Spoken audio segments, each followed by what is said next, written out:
What is up, y'all? It is your girl, Jice. We are back with another episode of Boss Up with BBI. So let me start out.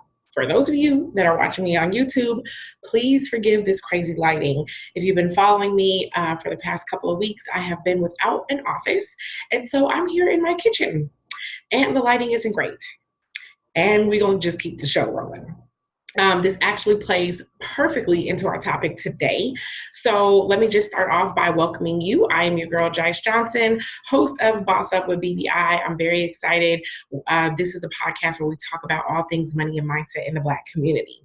All right. So today's topic is about being perfectly imperfect. And today is like the perfect opportunity for me to talk about that. So, like I said, if you're here watching me on YouTube versus on one of the audio podcasts, you would see that I'm not in the perfect setting, but we're going to keep the ball rolling, right? So we're going to get into talking about perfectionism and how that actually hurts us and stops us from moving forward on the things that we need to be moving forward on. I want to make sure that you go ahead before I jump in and tell you, hit that subscribe button. Go ahead and make sure that you share out this information. Let people know what you are listening to. Let people know what you're watching so that they can tune in. I'm like super excited that the platform has just been growing. It's been growing very steadily. And so I just want to give a shout out and a thank you to all of our regular listeners, all of our regular subscribers and YouTube watchers and all of that. I just want to say thank you. Because we're very excited about the growth that we're having. So while I'm here, I want to also make sure that I add in, if you want to stay in touch with the BlackAgenda, you can text 484848. You can text BlackAgenda to 484848. So go ahead and do that. And then if you want to connect with us, don't forget that you can also head over to our Patreon account at Grind with Jice. So, I also want to take a moment before I jump in and say, I really love all the feedback that I got from our last episode, which is about starting your Black business. So I really appreciate the feedback. That helps me know some of the things that you're hungry for and how we can make sure that this podcast is not just about what I want to talk about, but also the things that you feel are important to your growth. The purpose of this podcast is a place for us to talk about money and mindset in the Black community. And that matters because we're here to build strong economic bases and make sure that we are building legacy and inheritance for our children and our children's children and our children's children's children, right? So we're thinking multi-generational or intergenerational wealth. And so that is one of the goals of this podcast and with the Black Business Initiative. That is the purpose. We are here to start, grow, and build sustainable businesses that we can pass on and build intergenerational wealth through those means, right? As a means of ownership. So I appreciate that feedback. That helps me, and I will look to add more content specific to things like business startup or very specific strategies around how you can grow your business. So I want to tell you, keep the feedback coming. Give me the comments, put it in there, and I listen to what you're saying. I do try to go back in and answer a lot of questions. As much as possible. So keep the feedback coming, and I'll keep the responses coming as much as possible. All right, so today's topic is about being perfectly imperfect, right? And I think it's important for us to think about some of the limitations and things that stop us from moving forward. But in that, it's important also for us to recognize who we are and where we've come from. So, sorry, I'm gonna try and keep that from shifting as much. So who we are and where we come from, right? Those things are really important for us to recognize as a people. Black people have always been creative, right? We have always been creative. I mean, innovative, smart, right? So everything from like building mathematical systems, really charting, astrology, building irrigation systems, creating the pyramids, really working with trade and commerce. These things have always been inside of who we are as a people. And sometimes we forget that because here in America, it is really this pushed upon narrative that we are lazy, that we're dumb. And there's this notion and this idea that white people have invented pretty much everything. And so if you follow me, you know that I homeschool my kids, right? So my daughter is not necessarily under that impression, but I also, want to make sure that I acknowledge the fact that sometimes there are things that we don't even think to talk about, right? So the propaganda that comes in from all over the place can also influence what she thinks even on a subconscious level. So like as we started talking about certain inventions and things like that, it was like, oh, I didn't know a Black person did that. I didn't know a Black person did that. I didn't know a Black person did that. And then, I start asking, well, who did you think did that? And it's like, oh, I thought white people did that, right? And so even though, I go out of my way to be, to teach our history and who we are and, things of that sort, like the idea and the fact that we have been creatives and inventors, engineers, doctors, scientists, like we've always created, mathematicians, astrologers, all of those things, right? That we've always done that. It didn't even dawn on me that a lot of the present day things that we have today, we don't necessarily attribute to Black innovation. And I know that if I'm a person who really goes out of my way to teach, to teach my daughter about who we are as a people, then I can only imagine what our children in a public school setting, what they might be thinking about who we are, because I know that they don't get a lot of information that is accurate about who we are and what our contributions are to this country and to this world. Like we are, this is global, right? I remember it might have been 2 years now, maybe 3. It's been a little while. And I remember that Time magazine came out with this, it was a full magazine dedicated to inventions. And I thumbed through it, and like not one Black inventor, predominantly white, a few Asians, a few Arab, Middle Eastern looking type people, right? And I'm thinking, like, how is it even possible that you would literally build an entire magazine, y'all, I was gonna cuss, an entire magazine based around innovation, inventors, engineers, scientists, and have no one in there be Black, right? So I want to take this moment to remind you who we are. Like we are people who have always done this, and you might not recognize that, right? Because it's really not being taught to us. It's not being pushed on us. It's not something that is very prevalent, around what our contributions are to this country, what our contributions are to the world at large. I think through from a historical standpoint, we look at certain things like meritorious manumissions. So if you're not familiar with meritorious manumissions, that was a law where a Black person could be potentially set free or released from slavery if they protected a white person, told on their fellow slaves about anything like any revolts that were coming up, or anything that was getting ready to be that was being planned and like getting out of pocket or whatever, or if they invented something that bettered the lives of white people, right?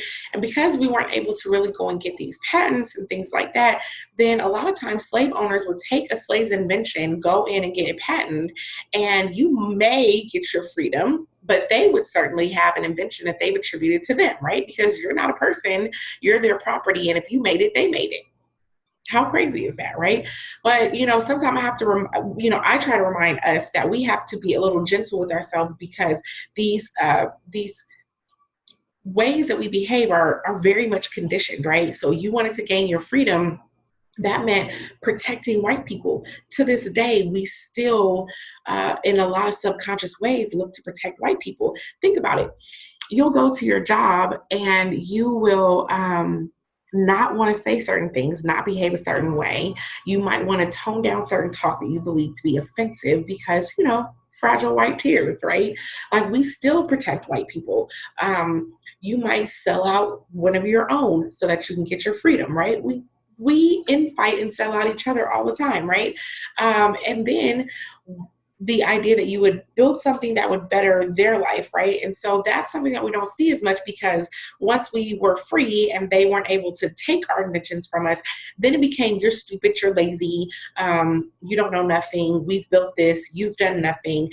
And so that's the type of messaging that we have. And often what I see inside of our community is there is a lack of innovation, because we don't believe that we are that. We don't believe that we're the creatives and the innovators, right? And I am starting to see that turn around, because there's this whole world now, like in the gig economy, there's this whole world around being a creative and, all of that. But I mean, in terms of like thinking innovatively on business models, or really thinking, very innovatively, is like to how you're going to create or build something, that's new or whatever. And so in the business world, we often get into these very, low barrier to entry industries, right? And what this means is that you're getting into something that really doesn't require much. It doesn't require much startup capital. It doesn't require much equipment. It doesn't require any licenses. It doesn't require any certifications, right? So we get into these spaces where it doesn't require much for us to get into business. Now, obviously, that's not everyone, but statistically playing out, it is the majority of us. So that part is fact. And so we have outliers, and we have places where we're really trying to push and get into and grow. But by and large, we are in low barrier to entry industries, right? So I think it's important, just for us to remember, who we are, right? And even if you want to like bring it home on a real, on a real tip, like think about a time that you have like nigger rigged some shit, right? Like you didn't know how it was going to happen, but you was going to tie this into that and hook this up here, and you was going to make it work, right? So like we've always thought that way. So here's the thing that I want to have going forward now. Now, this mindset is not going to apply to everyone. So maybe this is not you. But if it is you, keep listening. If it's not you, share it out to someone, because you're going to know someone who behaves this way, okay? Because perfectionism is a real issue. Now, perfectionism is rooted in fear, okay? It's rooted in fear, and it's rooted in approval. So let's break down some of this, because I don't want you to let perfectionism stop you from moving forward in your business and moving forward in your vision and your dreams and the things that you have, deeply rooted inside of you, and you are literally not allowing to come out. One, because you've forgotten who you are, and two, because when you remember who you are, and you have this great idea and you really think about going for it, you let the idea of perfectionism stop you, okay? So I want you to remember that you should be good. You should be great. You can't be, you're not going to be, you need not be perfect, right? So let's, good, great, excellent, but not perfect. So, I think like mentally we kind of know that, but we still operate out of a space of perfectionism. We operate in a space that says that if it's not just right, I can't move forward, right? And so some of the ways that I see that play out is I have this big, grandiose vision, right? I got the Ferrari of Ferraris. This is about to go down. I got the Lamborghini, the whole, all of that, right? But you're not willing to start with the Kia because you don't think that, is, it doesn't exemplify what you want, right? I will tell you this. The Black Business Initiative started my first workshop had 7 people in it, and a couple of them dropped out before it was done. And they didn't drop out for anything wrong. I'll pat myself on the back for that. Actually, I feel like they kind of dropped out for something good. As a part of the workshop, what they actually did was doing their homework. They were a partnership. It was 2 young ladies as a partnership. And as a part of their homework, they actually came to the conclusion that they were not ready to go into a partnership. So they dropped out because they decided actually to not open up the business. So I feel like the boot camp did exactly what it was supposed to do. But nevertheless, I started off with 7 people.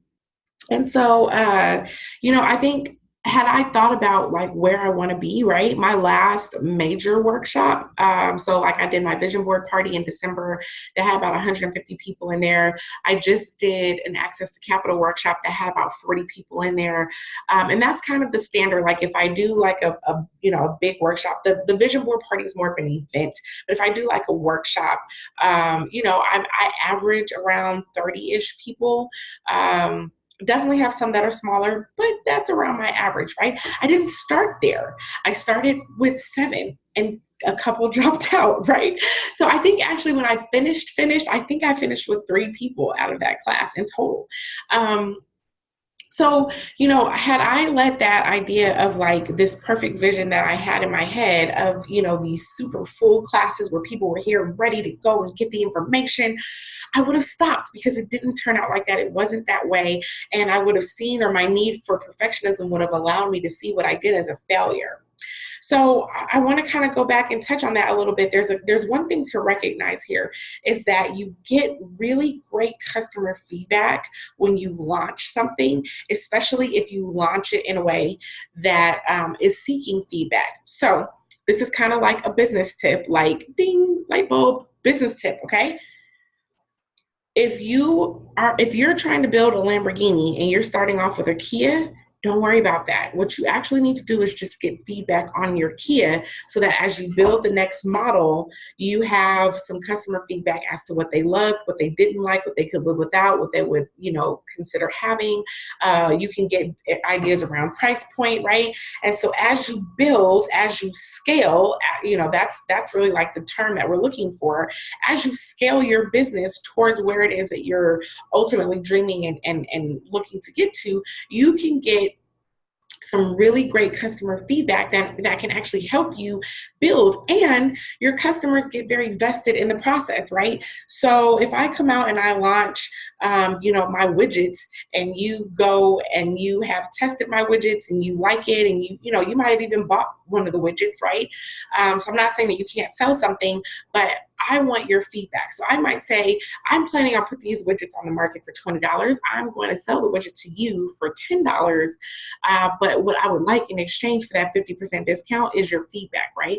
And it doesn't have to be a discount. You can sell it for full price and just keep it moving. But you want to go back and get the feedback so that as you continue to build, you have some direct feedback from your target market about how you want to build, right? So just that's, business tip, right? All right. So moving forward, I want to talk a little bit about excellence. Like I said, you should definitely be good, be great, but really be excellent. So now if you're a person who believes that that perfection and excellence are the same thing, let me break you of that. Let me tell you, they're not the same thing. Excellence, perfection, uh, different things. So let's talk about that. They're not synonymous. Perfectionism is rooted in fear. Okay. So when I step out to be perfect, I am, and especially when I allow that perfectionism to stop me from moving forward, I'm fearful. I am fearful that it's not going to be right. You're going to judge me. You're never going to buy my product or service again. You're going to talk shit about me. You're going to give me a bad review. I am fearful that if it is not perfect, meaning perfect to your liking, your standard, right? I am like taking into account what you're going to think and trying to infuse that back for myself and make it, to the best thing that I feel like I can possibly make it.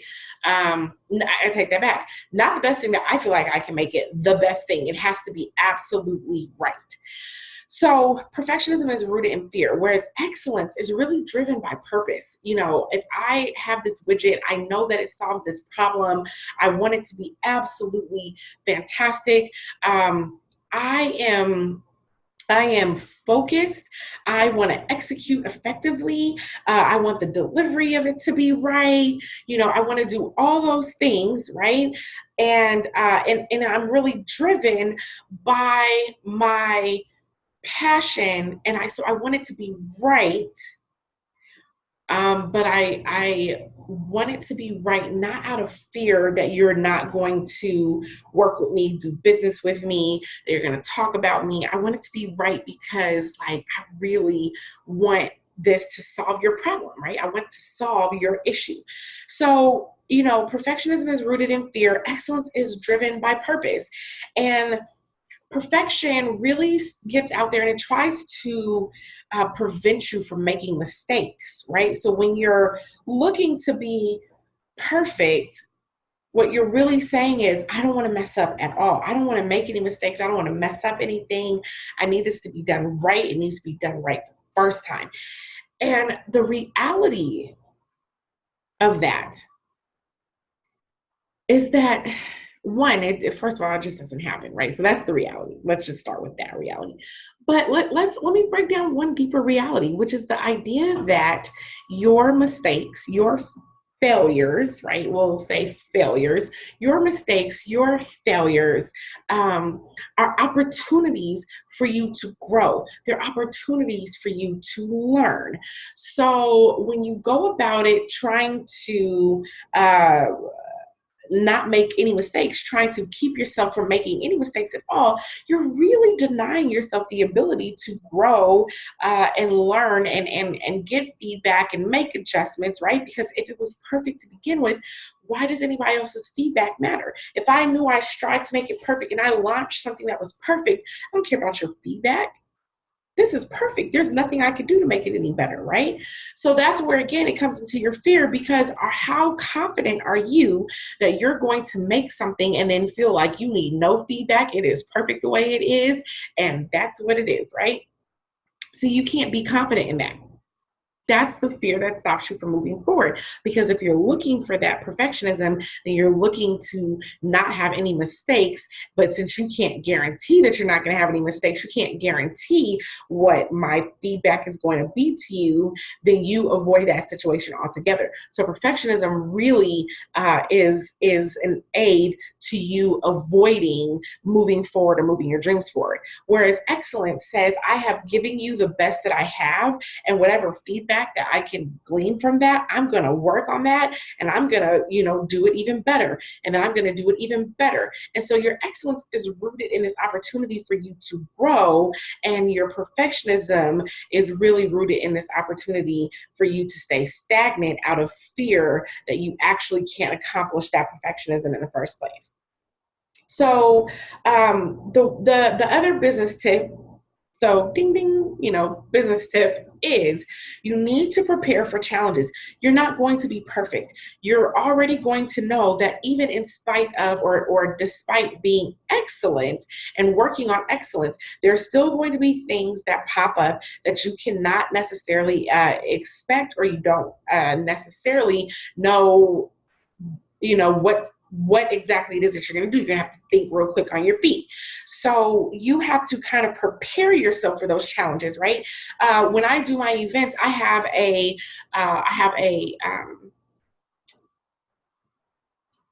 y'all help me with the word. I have a event box. Lord, I don't know why I couldn't think of that.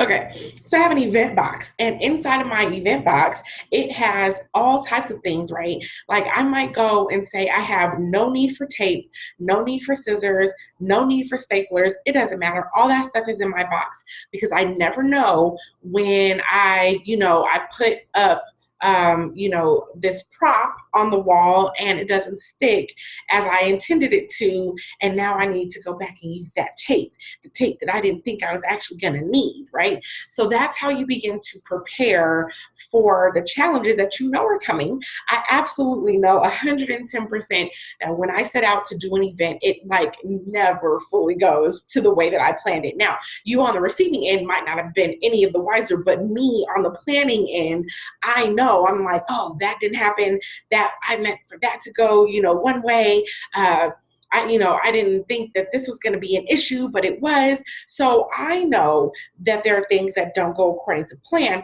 but I also then make sure that I'm always prepared as I can be. You're never going to necessarily be as prepared for the unexpected because you don't know what it is. It's unexpected, or the unknown, right? Because it's unknown. But you can be prepared. You can be prepared for the idea that you're going to face some challenges, that you might not have all the funding you need, that you are going to have to go through multiple iterations, that maybe you need to pivot your strategy, that that maybe your marketing didn't reach who you wanted it to reach. There's always going to be these things that you have kind of at the back of your mind that could go wrong, so that if something goes wrong, you have a way to just kind of pivot really quickly and you're able to keep moving forward.